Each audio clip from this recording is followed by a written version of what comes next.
Today on the Disruptors, Bill and Candace are going to be on location in University Place. They're going to be talking to the founders of the Hunters Benefits, and it's a great conversation talking about retirement. Stay tuned, we'll be right back.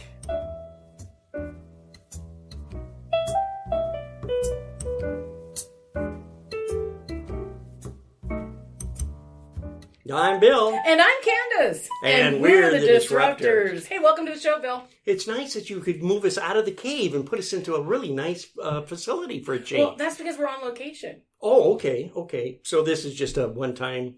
Oh, darn. Anyway... No, I'm sorry, I'm not moving us here. Oh, shucks. I was hoping you would move here and I'd just stay back there. Anyway, we got some special guests here today. We do, because we're on location at Hunter Benefits with Catherine and Christopher Tipper. Welcome to the show. Good morning. Good morning. Glad to be here. This is exciting. We don't usually have live guests. That is not true. I'm really hard leaving the dead guest line laying on the table. So if you're going to put it over the plate, I'm going to swing at it. Okay. We'll do so. I love it. There's competition in the room. I'm just going to sit here and watch the dials now. I've been outscored. I'm done. Batter up. Well, let's talk about the beginning of the company for our audience to get a feeling of what Hunter Benefits is all about. I started in the industry in 1990, and I worked at a firm where I thought there was one true religion, and where all they were talking about was larger and larger plans, where they were doing this certain kind of service for clients that was called record keeping. All right, and I had an opportunity to go work for a software company, which is euphemism for me getting fired from the other place. So, well, asking to Bill be knows about replaced. That. Yeah. So at the software company, while I was working there, I came across a lot of other TPAs and realized that there actually was room for one more good one, and that the smaller market was being underserved, and that we could do very well by actually wanting to help the proverbial Fred's Muffler Shop. Very, very hard and fast minimum as to how small of a client we will go with. One person. One person. That's pretty small, yeah. We can't go less than one. Can't go less gets than one. messy, No. and yeah. There's hope for you, Bill. Yeah.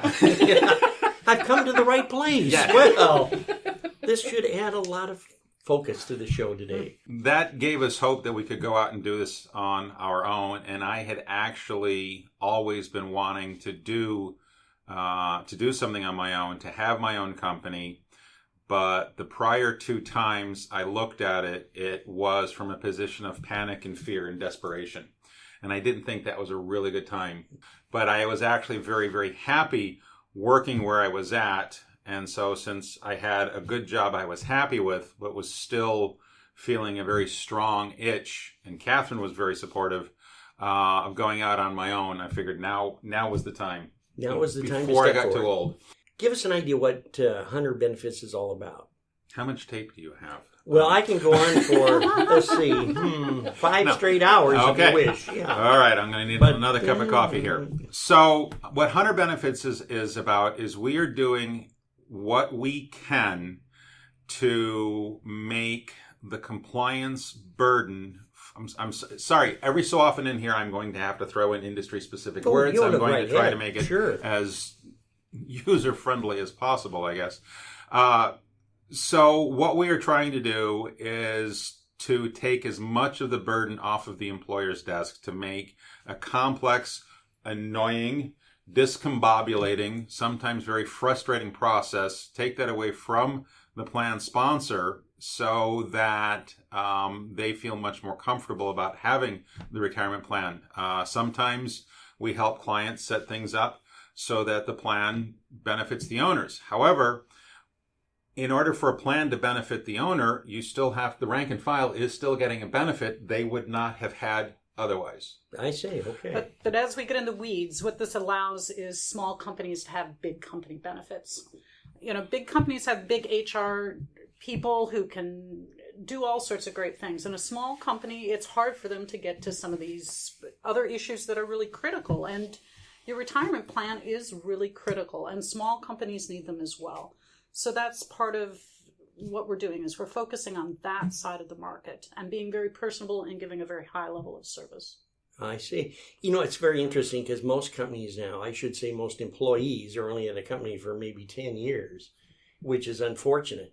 What I'm seeing in the marketplace now is it because of the factor of people want to just keep on moving up money-wise, and the overhead from big companies want to keep downsizing on labor and wages and stuff of this nature to stay competitive, that push these people from the 30-year mark with the company down to a 5-year mark or better? Do you see that kind of? I know I'm putting you on a Well, spot. These are really portable. So you can take your money, you can save from a 401k plan in one firm and roll it into the one at your next one. Or you can roll it into an IRA. I mean, the premise is really start saving, start right away. And no matter what company you're in, try to get them to have a 401k plan or take advantage of it, especially if they have a match. Because it's portable. It's like you can work someplace 5 years, roll it into the next company's 401k plan. Okay. You see how up I am on this issue. And that wasn't so much the case when it's just the old-fashioned pension plan that people think about. When you've got your teachers and your firemen and your police and things like that. A lot of times those plans, you can't get any benefit out, even if you're not working there, until age 65. But with the modern plans, I don't know if modern is the right word, but with how you were describing it, with most plans being the 401k plan, they can take their balance and keep it with them. So I'm going to have to use the phrase smart with their money and not spend it when they leave their employer. If they're disciplined with their money and keep moving it with them, they can still end up with a good amount at retirement. At retirement style. When's a good time for a small business owner to pick up the phone and call Hunter Benefits? Yesterday. Right away. Seriously. It's really good to start right away and have plan of the end in mind, which means it takes a long time to save for retirement. So the sooner you do it, actually the easier it is. Once the employer has a head around what they're doing, I'm being somewhat a little bit silly with saying right away, get the business going. Sure. And if you're not living off of the credit cards anymore, now's the time to give us a call. Because I think this might go back to the concept of the old pension plans, where that was a very stodgy beast. It was way more set in concrete. There wasn't a lot of flexibility with it. We think of the way we look at plans is we think of plans as being something organic. A company is organic. Our company, 19 years in, is nowhere near the company it was 1 year in, 2 years in, 5 years in, 10 years in, even different than it was last year. And as the companies evolve and mature, we can help them with the plan do the same thing.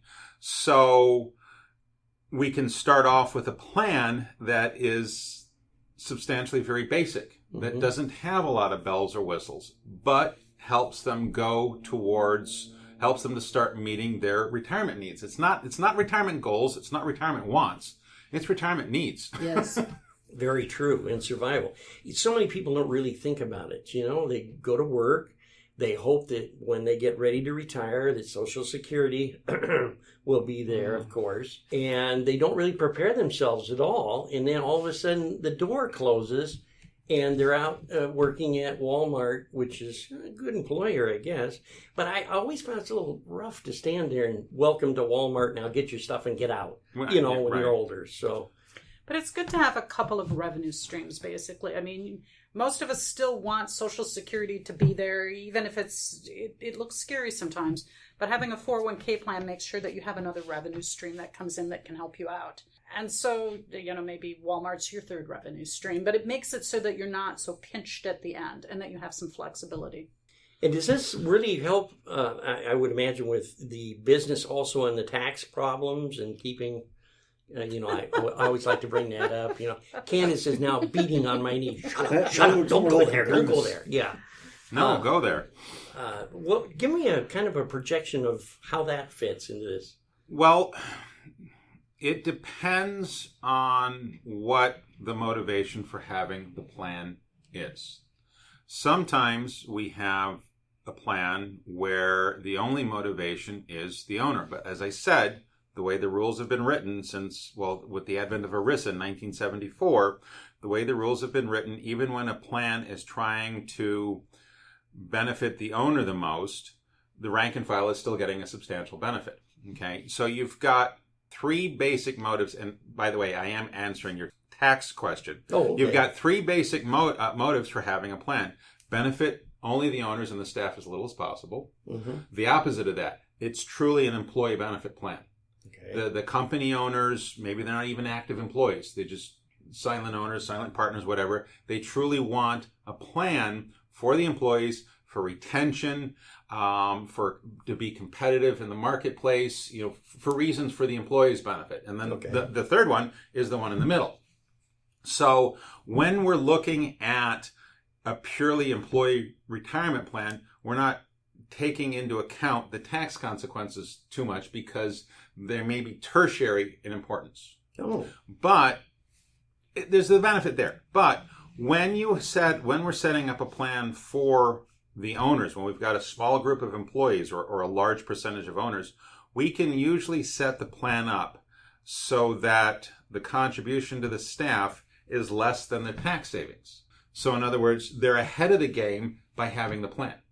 Oh, I see. Okay. So tax planning can become a very important motivator You bet, absolutely. in moving somebody off of the dime, or to move from having a basic plan where there weren't a lot of bells and whistles to we put the bells and whistles on it and they realize, wait a minute, I can get everybody gets a lot more benefit out of this. But jumping into the tax thing, and I'll jump in, is that, when you're an individual in a 401k plan, there's money that's the pre-tax money, which means, you make $50,000, you contribute $2,000, it brings down your income and you don't pay tax on that part. There's that, and then there's something called Roth. And Roth, when you make a Roth contribution, you actually pay your taxes now, but as your earnings grow within your plan, when you take the distributions, then you've already paid your taxes. You don't pay them again. Oh, okay. So you pay them once. You pay them once. So, I mean, whether you want to clarify that more, what's beautiful about a plan is you are thinking about your taxes a bit when you're making your contributions. What's happening to it? And it's better than just saving it in a regular savings account because there, you pay taxes on the interest every year. Mm-hmm. So, as small as it is. Yeah, right. With the Roth, the money comes out tax-free, not tax-deferred.